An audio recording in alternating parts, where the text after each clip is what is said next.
Olá, tudo bem? Começa agora o nosso Em Prosa, esse programa que conversa com personalidades, pessoas aqui especiais da nossa região. E hoje a gente está na casa, no QG do Fábio Gama, que ele é diretor, roteirista, editor, cinegrafista, resumindo tudo, produtor audiovisual. Exato. Obrigada por receber a gente, Eu Fábio. que agradeço pelo carinho, pelo tempo que vocês estão dedicando para mim. É bom a gente falar nesse programa de cultura, a gente adora falar de cultura por aqui. Maravilhoso. E você é uma das pessoas que faz cultura em Taubaté. A gente sabe que fazer cultura numa cidade do interior nem sempre é fácil. Em nenhum lugar é fácil, né, Fábio? O país inteiro é difícil. Mas não estando em grandes centros é mais difícil ainda. Exato. Então, para começar do começo, como você decidiu enredar por esse caminho, apesar das adversidades que com certeza você sempre soube que ia ter por aqui? Olha, eu meio que caí de paraquedas, na verdade. São as melhores histórias. Exato. Eu comecei, na verdade, eu tinha uma ex-namorada minha, que ela queria fazer um canal no YouTube quando eu tava muito em alta. Todo mundo tava fazendo canal no YouTube, e todo mundo queria ser youtuber e tudo mais. Tava crescendo, né, o YouTube, as redes sociais, e eu queria ajudar ela.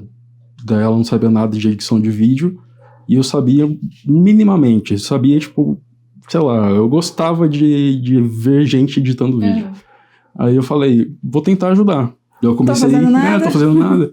Daí eu comecei a editar vídeos, comecei a ir aprendendo, principalmente eram mais vídeos humorados, com memes e etc. Mas eu basicamente aprendi a editar ali. E com o tempo eu fui aperfeiçoando isso, e criando gosto, descobrindo mais técnicas e indo de cabeça mesmo. Aí eu terminei o ensino médio. Tô bem novinho. Foi bem novo. Eu tinha 15, 16 anos. O canal foi pra frente? Não. Mas a sua carreira foi? Ele pegava bastante visualização até pra época, mas não existe mais praticamente.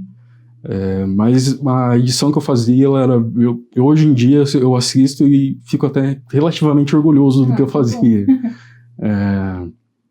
Terminei o ensino médio e eu não sabia o que fazer da vida.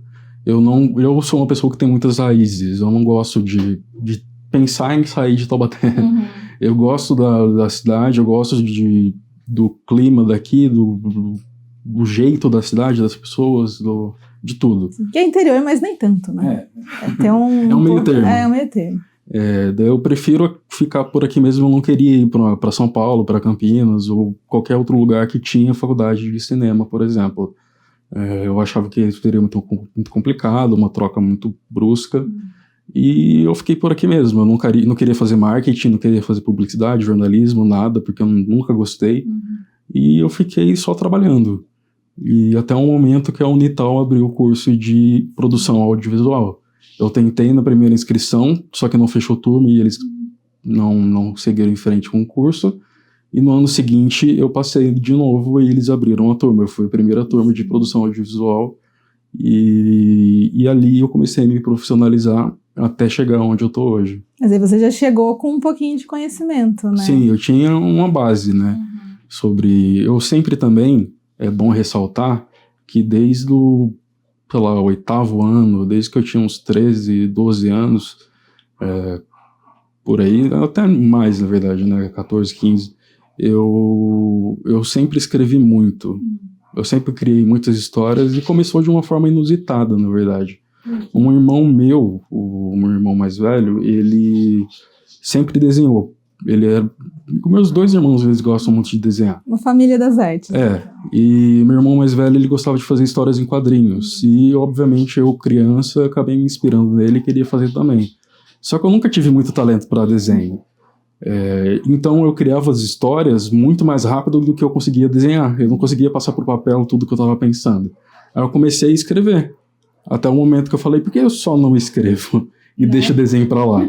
Aí eu comecei a só escrever e desde então, não sei, não consigo lembrar exatamente o ano, mas já há muito tempo, uns 15 anos, mais ou menos de entre 10 a 15 anos, eu comecei a escrever. E ali criou também a paixão por roteiro. E aí que eu descobri, na verdade, os roteiros dentro da faculdade. Porque até então eu só pensava em livros, pensava em contos, poemas até, publicar. Cheguei a criar um Instagram de poemas também, mas eu abandonei, graças a Deus. É que mais difícil que viver de produção audiovisual é viver de literatura, né? Exato. Mas aí, hoje em dia, eu meio que sigo os dois caminhos. Eu ainda tenho livros que eu estou produzindo. Eu publiquei só um conto, por enquanto. Ele está disponível também. Mas eu estou com mais foco na produção de curtas-metragens agora. É o que você está editando agora? Exato, eu estou editando um Vocês estão curta. tendo um spoiler, é que não vai dar para enxergar, mas eu tô vendo aqui um pouquinho da cena ali, tem um campo. Exato. O que é que você está editando? Eu estou editando um curta chamado O Lago. Ele é uma história bem complexa, é um suspense com um pouco de... aquela pitada de psicológico, de trabalhar com a mente, de não saber o que é real, o que não é, de ciclos de vida. É uma história bem trabalhada, assim. Ela surgiu também inusitadamente. Tudo na minha vida é meio que dessa forma. Nada planejado. Nada planejado. Um amigo meu, ele estava um pouco alcoolizado. Ele pensou numa história um pouco viajada. Ele só escreveu nas notas do celular e mandou para mim no dia seguinte. E eu vi potencial naquilo. Eu meio que reescrevi a história, corrigindo algumas coisas, adicionando algumas coisas, e adaptei para roteiro. Sim. E eu falei, a gente tem que produzir isso. E tá indo muito bem. Eu acho que tem o potencial de ser o melhor curta que eu já fiz. Em questão de qualidade, de técnicas, de conteúdo mesmo. E eu tô muito otimista com esse curta. Você se vê mais nesse lado do suspense? Porque eu vi ali o teaserzinho da série, qual é o nome? Segredo das Sombras, também é bem puxado aí pro suspense. Essa série, inclusive, ela é baseada em um livro. Em um capítulo de um livro que eu tô escrevendo. Que se chama O Segredo das Sombras. E o capítulo se chama Canto Escuro. E aí eu introduzo os dois personagens que aparecem nesse teaser, nesse episódio. Então você tem essa preferência por esse lado. Muito. Você não gosta de fazer... Um pouco de terror psicológico também. Você acha que é a sua praia mesmo. E se falarem pra você, grava um romance, uma comédia romântica, você não, faria? Eu consigo. Dá pra fazer, mas não vou ficar feliz fazendo. Mas nessa área dá pra escolher muito? Às vezes sim, às vezes não. Depende. Se você precisa sobreviver muito com essa área de dinheiro mesmo, se você depende financeiramente, você acaba tendo que aceitar tudo. Acaba tendo que se sujeitar, submeter a situações que muitas vezes não são agradáveis. Mas isso em qualquer profissão, né? Não dá pra você fazer sempre o que você quer. Eu nem prosa, não, mentira, eu gosto de todos os improsos que eu faço, é diferente. Mas é sempre legal conhecer histórias. Então, a sua história, assim, que você vê caminhando desse jeito, pra você tá bom. Tá conseguindo pagar as contas, você acha que tá se encaminhando bem aí pra esse futuro, pra realmente viver do cinema psicológico, suspense, mistério. Financeiramente não tá a melhor situação possível. Pra ninguém, né? É difícil. Mas eu me sinto muito... Tô ficando mais gratificado com o tempo, com o que eu tô fazendo. Inclusive, eu tenho a produtora Ilha Crop, que recentemente a gente está expandindo a produtora com conteúdo audiovisual, tanto de dicas, curiosidades, conteúdo de muitas variedades, análise de filmes. Hoje mesmo eu estava produzindo vários roteiros, a gente vai gravar a semana inteira e começar a lançar a semana que vem. E eu estou ficando muito feliz com essa nova fase, esse novo momento. Com os curtas que a gente está produzindo, eu já tenho outros roteiros prontos para curtas. Então, eu acho que tem tudo para dar certo no decorrer do ano. Sim. Como que você se vê mais hoje? Mais como roteirista, ou mais como diretor, ou mais como editor? Olha, eu me vejo muito como editor. Mas também me vejo muito como roteirista. Porque eu sempre crio muitas histórias e eu tenho um senso de julgamento muito alto. Então, muitas vezes eu vejo uma história e eu fico pensando, dava pra ter feito desse jeito, teve isso aqui que não ficou tão legal. Eu fico meio desconfortável e falo, na minha mão seria diferente. Mas acho que é meio inevitável, né? E como diretor, eu tô explorando mais essa área agora. Eu saí da faculdade pensando mais em focar como edição e captação de conteúdo, mas eu senti a necessidade de passar minha visão de um jeito diferente, principalmente porque eu sou roteirista E eu acho, pelo menos na minha visão, é um achismo, que o roteiro ele tá muito atrelado à direção também, porque o roteirista, ele imaginou aquela história, ele tem as cenas, tudo que eu escrevo, até mesmo no livro, às vezes eu me perco contando alguma história para alguém, eu falo ao invés de, tal capítulo, tal trecho, eu falo tal cena, porque eu já imagino vendo aquela situação, vendo aquela cena, como se fosse um filme, então tudo que eu crio, eu já meio que imagino como que vai ser. Daí eu acabei pensando, eu acho que eu vou estudar mais sobre direção também, tentar me aperfeiçoar mais nisso e tentar praticar. Daí esse é o meu terceiro curta que eu tô dirigindo. O primeiro foi em 2 diretores, eu e a Manu, e O Segredo das Sombras e O Lago sou só eu, além de o assistente de direção, claro. E como que é o seu processo criativo? Já falou que meio que as coisas vão acontecendo aos trancos e barrancos e dá certo. Mas se você puder, assim, tentar explicar como é o seu processo de trabalho, de criação. Ele é muito complexo. Tem que segmentar um pouquinho para tentar explicar. Por exemplo, num roteiro, tem muitas histórias que eu sonho com elas. Tem muitas coisas que eu escrevi porque eu sonhei. Isso é coisa de gênio, gente. Eu sou muito consciente no sonho. Eu quase sempre sei que é um sonho e eu lembro muito dos sonhos. Olha só. Eu até conversei muito com minha psicóloga sobre isso. Ela tem belas análises.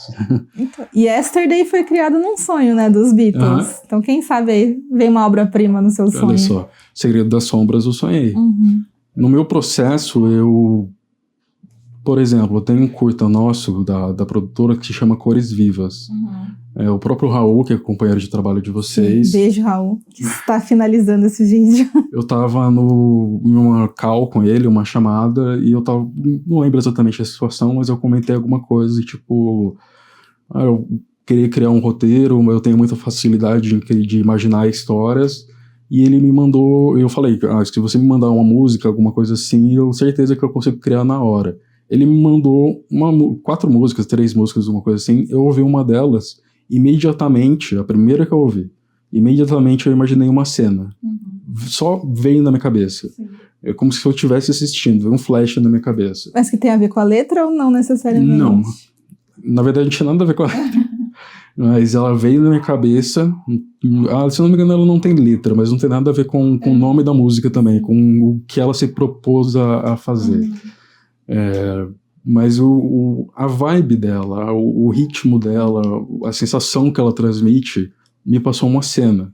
Mas uma cena que não necessariamente teria essa música como trilha sonora. Exato. Que loucura. Mas me passou uma sensação, me passou ali uma cena, que era a personagem sentada no banco de trás do carro, olhando a cidade, e pela janela do carro, e a câmera do lado de fora do carro, acompanhando ela como se fosse uma câmera ali, sabe aquelas câmeras que ficam fixas do lado de fora do carro, que é muito utilizada no cinema, e a câmera ficava do lado, e ela acompanhando ela, o carro andando em movimento, era um dia chuvoso, e a partir daquela pequena cena, eu criei todo o contexto do curta, e ela apareceu no curta, eu fiquei muito feliz com isso, e é a cena que eu mais gosto do curta.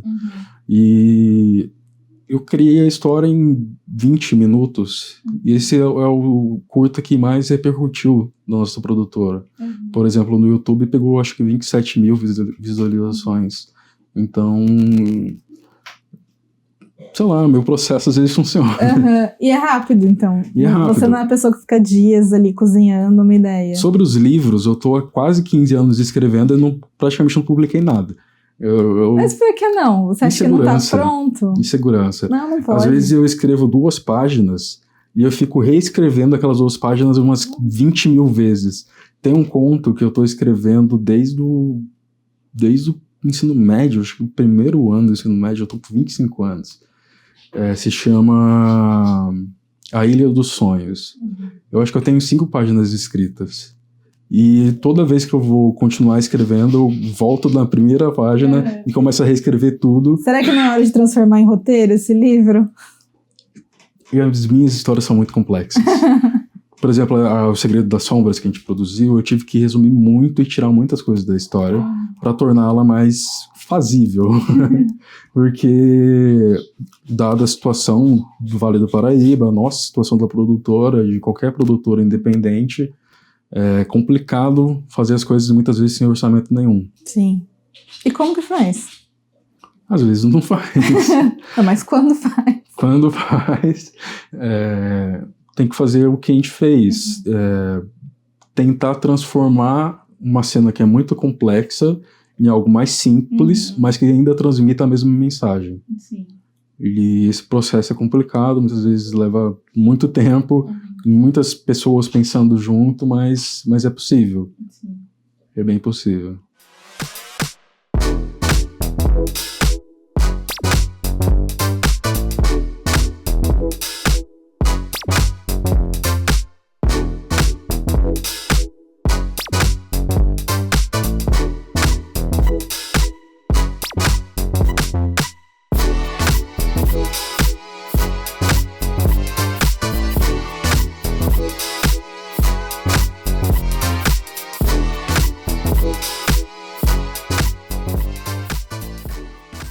Quantas pessoas são necessárias para tirar tudo do papel e fazer um curta?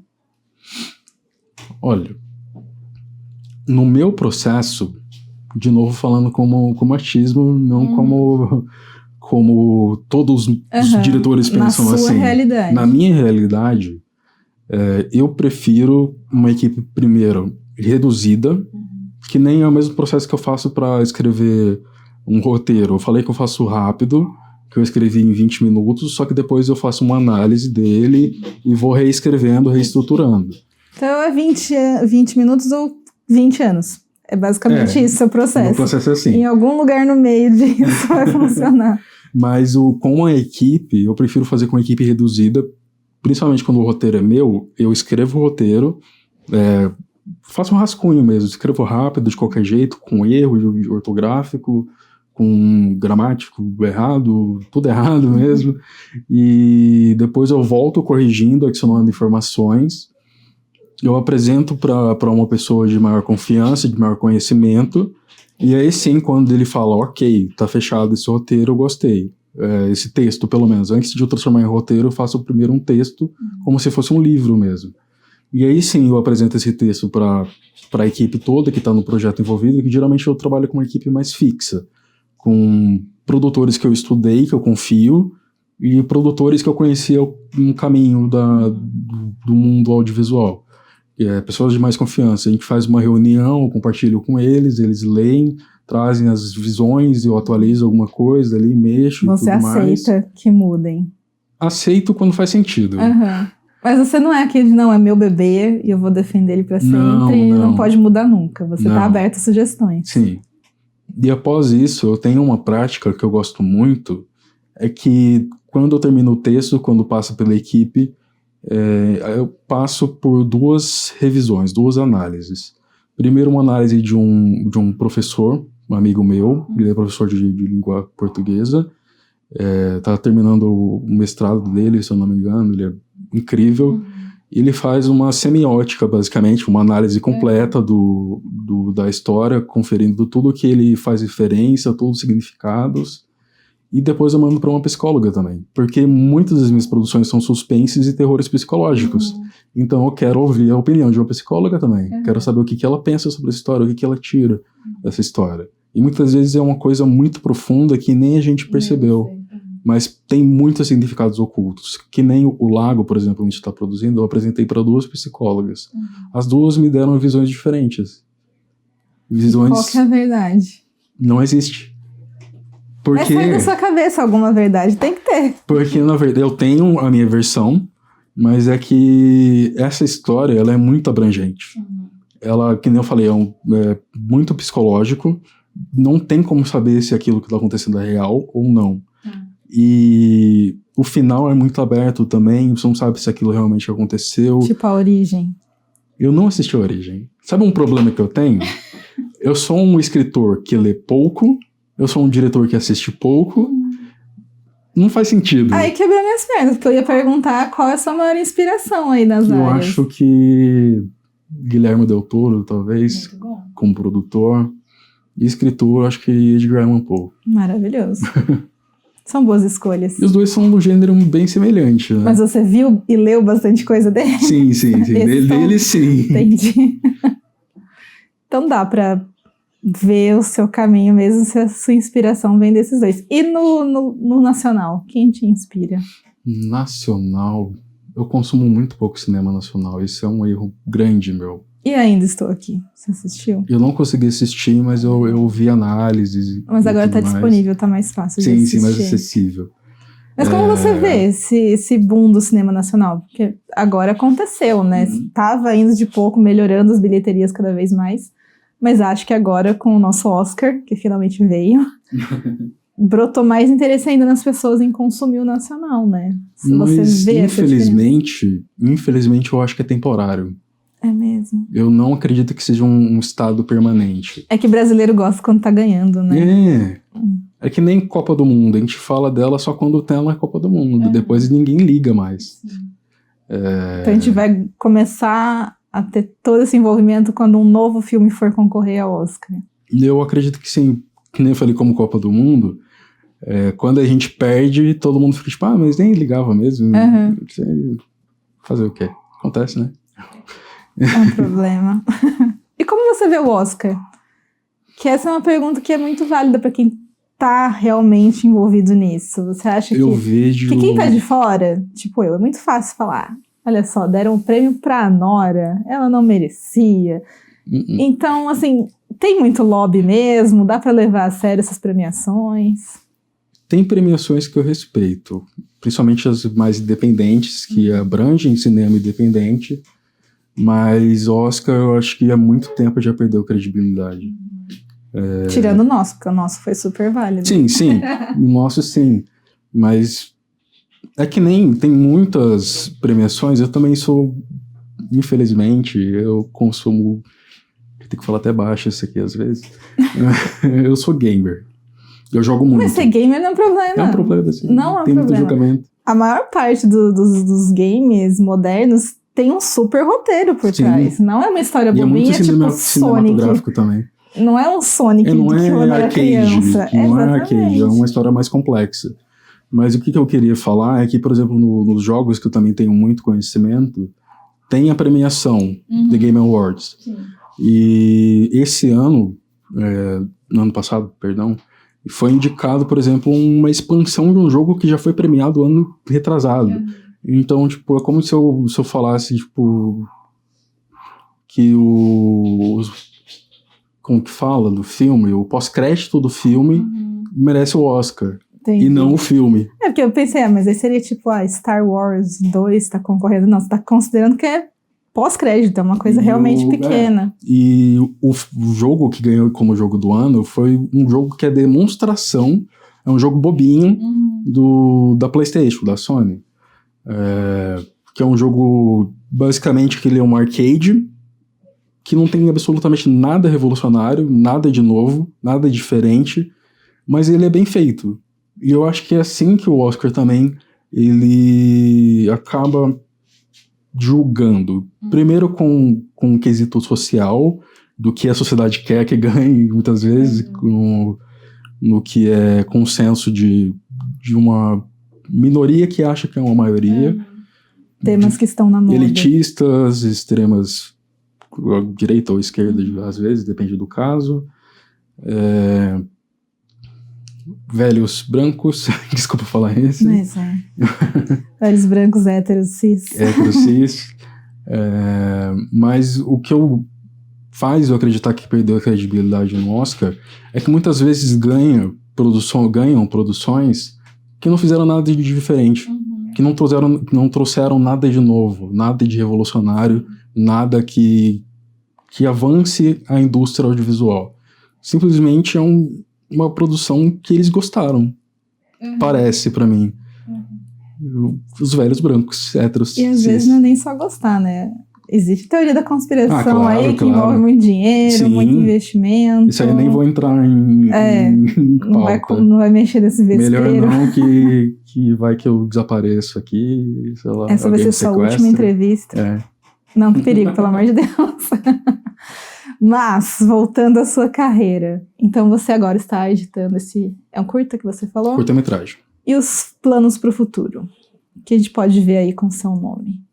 A gente vai continuar com os curtas-metragens, cada vez produzindo mais. E ultimamente está difícil, mas a gente está buscando leis de incentivo para conseguir monetizar isso de uma forma, porque é triste a gente ter que gastar muito dinheiro para produzir alguma coisa e não receber nada em troca. E também a questão de conseguir produzir mais qualidade, comprar equipamentos e tudo mais. Então esse é o nosso objetivo, além de uma coisa que eu e a minha produtora, a gente tem como índole, como pauta natural, informar as pessoas, trazer informação, trazer dicas, conteúdos, curiosidades. A gente está indo um pouco mais agora para o caminho da curiosidade, porque é difícil manter conteúdo diário de muitas coisas, daí a gente tem que dar uma variada também para não ficar chato, então a gente tem que trazer coisas mais variadas. Mas o nosso objetivo para 2025, a gente já começou a trabalhar nesse projeto, é expandir a produtora, conseguir mais parceiros para a produtora de confiança e assim formar uma equipe cada vez mais rica, enriquecer o audiovisual da cidade e participar cada vez mais de projetos. A gente já participou de projetos da TV Cidade, outros projetos de parceiros aqui da região, de produtores da região, e cada vez mais estar presente nesse cenário. Tem que ser visto, né? A gente tem que ser visto. O cinema independente merece ser visto, na verdade. E você acha que neste universo atual, o curta tá levando mais vantagem porque as pessoas estão com menos vontade de ver coisas muito longas? Nesse imediatismo da vida, tipo, esse filme é muito comprido, não tenho tempo. Você acha que talvez esse seja o momento dos curtas brilharem? Então, em relação ao cinema nacional, eu acho que sim.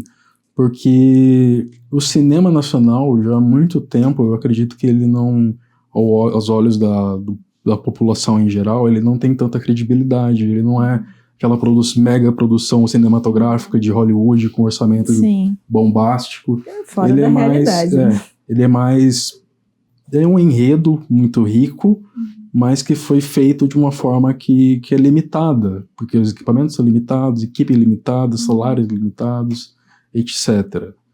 Então, os curtas-metragens, às vezes, principalmente quando eles são incentivados por alguma lei, uma lei Paulo Gustavo, por exemplo, uma PNAB, por ele ser um espaço de tempo menor, consegue desenvolver melhor o enredo. Quando a história, óbvio, cabe naquele espaço de tempo. Porque muitas vezes eu tive uma experiência que era para ser um curta-metragem e acabou quase virando um longa. Porque eu escrevi uma história que era grande demais, foi o meu primeiro roteiro profissional.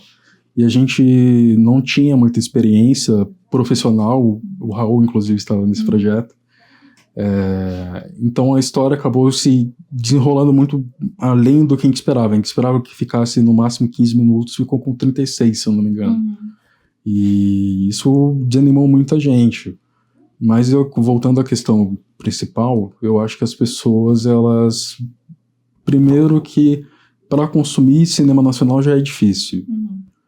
Mas eu acho que consumir cinema independente é mais fácil regionalmente. Porque os grandes cinemas, eles não dão apoio a um curta-metragem independente. E, por exemplo, ir numa sessão de cinema numa TV local, num centro de cultura, alguma coisa assim, eu acho que é mais valorizado. Mas ele não fura muito a bolha dos produtores audiovisuais, dos artistas, dificilmente atinge o público geral. Então, é triste falar isso, mas eu acredito que o cinema nacional, o público ainda é muito fraco. As pessoas confiam pouco no cinema nacional, na qualidade, por mais que tenham filmes ótimos. Mas aí os grandes blockbusters, tipo Ainda Estou Aqui, então ajuda nesse sentido, de querer procurar. Ajuda. Como eu falei, eu não acho que seja permanente. Não é uma ajuda que faz... Não vai transformar a indústria, mas pode ajudar um pouco. Mas melhora uns 30%. Faz o pessoal ter mais confiança no cinema nacional. faz os cinemas passarem mais filmes nacionais, porque talvez o público queira gastar dinheiro com isso, sabe? Então é uma transformação que foi importante.